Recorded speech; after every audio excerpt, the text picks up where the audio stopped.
Buenos dias, buenos tardes, buenas noches, mga amigos, mga amigas. Magandang gabi po sa inyong lahat. Ako po ang inyong lingkod, Attorney Rene Bueno. Ngayon po ay Huwebes ng gabi at mag-aalas 11:30 na po dito sa ating bayan sa Pilipinas. At ngayong gabi, pag-usapan po natin yung tungkol sa isinampang criminal case ni Bossing Vic Soto laban sa isang film director na nagngangalang Daryl Yap.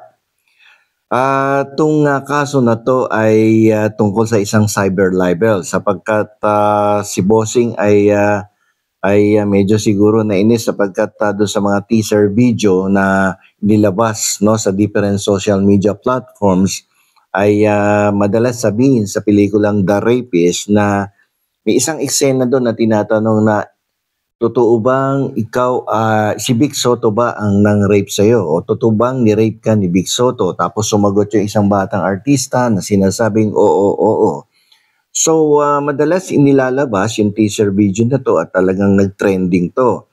At sa katunayan, nakakasirang puri 'to sapagkat itong kaso ni Pepsi Paloma ay way as early as 1981 or 1980 pa 'to nangyari itong kaso na 'to na kung saan merong mga alegasyon na nadawit itong Vic Soto, Joey De Leon, and Richie De Horsey sa isang kasong rape, no, na isinampa ng dating sex star na si Pepsi Paloma.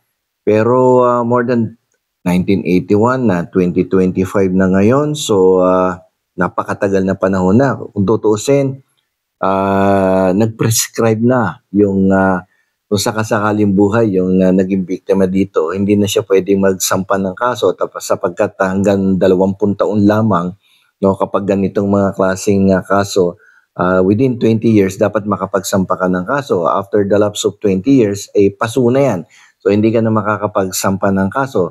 Ako'y nagtataka lamang dito sa film director at producer ng pelikulang The Rapist kung bakit naglabas pa ng ganitong uri ng pelikula na kung saan medyo nakakasira, no, sa kapurihan, sa personalidad ng isang sikat na host ng isang TV show, isang komedyante na may malinis namang pangalan pero ngayon ay mukhang sinisira ng isang film director at isang producer ng pelikulang The Rapist. So dahil dito, ang ating bossing na si Vic Soto ay nag-decide na magsampa ng cyber libel case sa Regional Trial Court of Muntinlupa.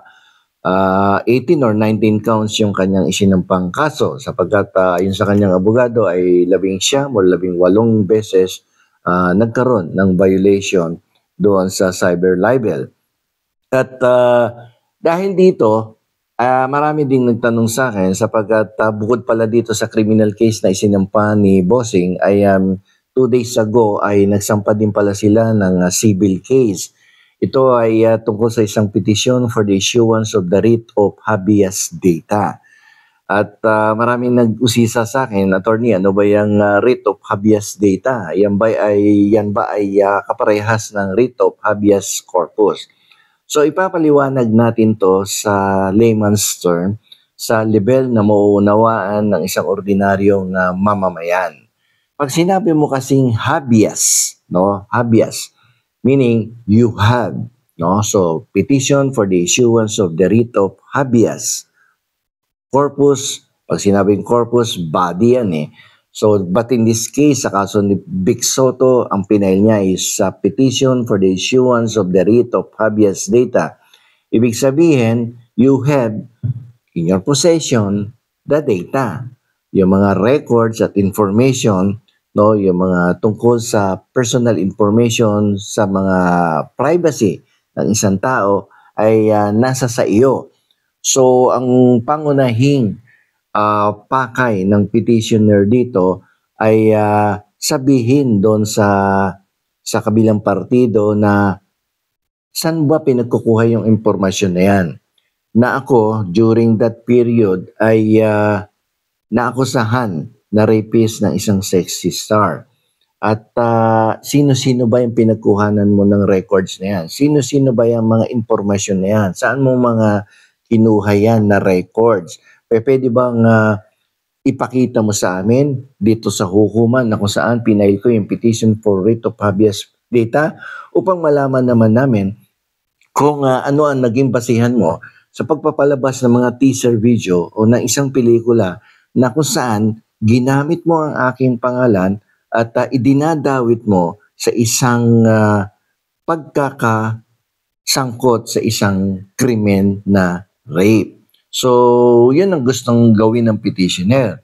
Humarap sa hukuman yung another party in the person of Daryl Yap at ipakita, isumite sa hukuman kung saan niya kinuha yung mga informasyon, saan niya kinuha yung mga records na yan na nagsasabing itong Vic Soto ay nadawit sa isang kasong rape involving the former and the late sexy star na si Pepsi Paloma. Sapagkat ang patuloy na paggamit ng isang teaser video na yan sa different social media platforms ay makakasira sa reputasyon at dangal ni Bossing Vic Soto. Kung kaya't nag-file siya ng petition for the issuance of writ of habeas data upang kapag nakita niya yung mga informasyon, pag nakita niya yung mga records na ipakikita ni Director Daryl Yap, maaaring sabihin niya, mali yan, hindi tama yan, dapat i-rectify ninyo yan, dapat ituwid ninyo ang mga pinagsasabi niyo dyan sa video teaser na yan. O kaya pwedeng sabihin ng petitioner na, teka muna, mali ang informasyon na yan, walang legal na basihan yan.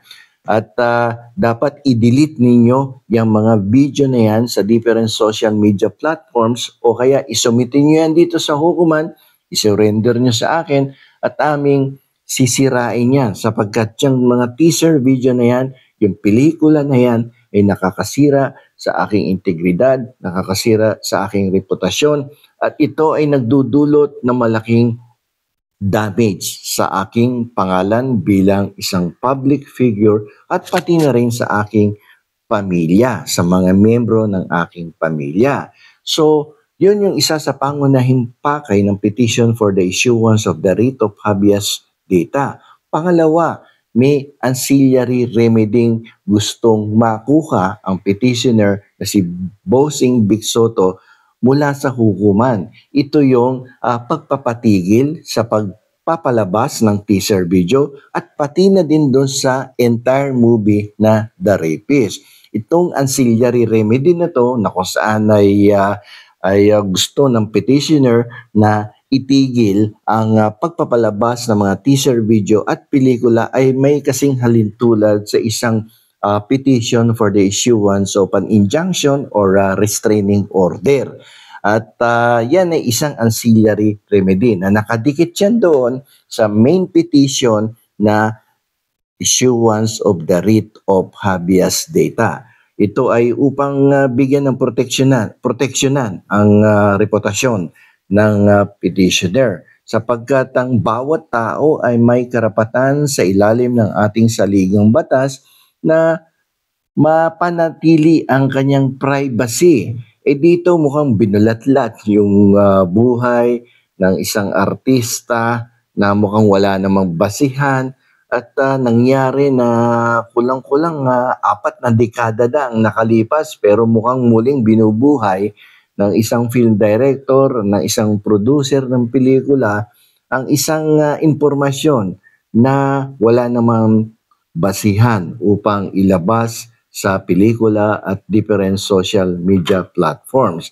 And that is why itong si Bossing ay nag-file ng petition for the issuance of the writ of habeas data upang tawagin itong film director na to, si Daryl Yap, ipakita sa harapan ng hukuman kung saan mo kinuha yung mga informasyon na yan, saan mo kinuha yung mga records na yan, at bakit mo sinasabi doon sa isang eksenang The Rapist na totoo ba na si Vic Soto ang nang-rape sa'yo? Doon sa isang eksena lang yun sa The Rapist. So, nakakasirang puri yan. Kahit ano pa ang maging ending mo sa pelikula at sinasabi mo na walang kasalanan si Vic Soto, ay baliwala yon sapagkat ang intention dito ay Hindi yung ipapakita mo yung buong istorya tapos i-acquit mo, pawawalang sala mo doon sa dulo ng pelikula, doon sa ending. Eh, ang mahirap dito, nagkaroon na ng malakas na impacto doon sa personalidad ng isang tao katulad nung sa katauhan ni Big Soto. Sinira mo na eh.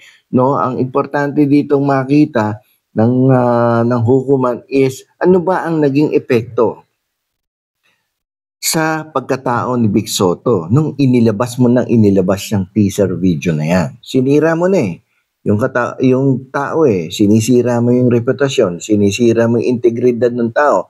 So it's about time on the part of the petitioner, Judge, mag-issue ka na ng writ of habeas data upang makita ko kung ano naging basehan ng tao na yan at kung kailangang itama natin. Pero kung kinakailangang i-delete yan sa mga different social media platforms o i-destroy ang files ng pelikulang yan. I-destroy natin sapagkat ang patuloy ng pagpapalabas niyan ay makakasira. It will cause irreparable harm and injury on the part of the petitioner, Vic Soto. So kaya nagkaroon ng claim for damages yan. Magkakaroon ng claim for damages yan. Mukhang maghihirap tong film director na to kapag nanalo sa petition si Bossing Vic, no, dito sa petition for the issuance of the writ of habeas data.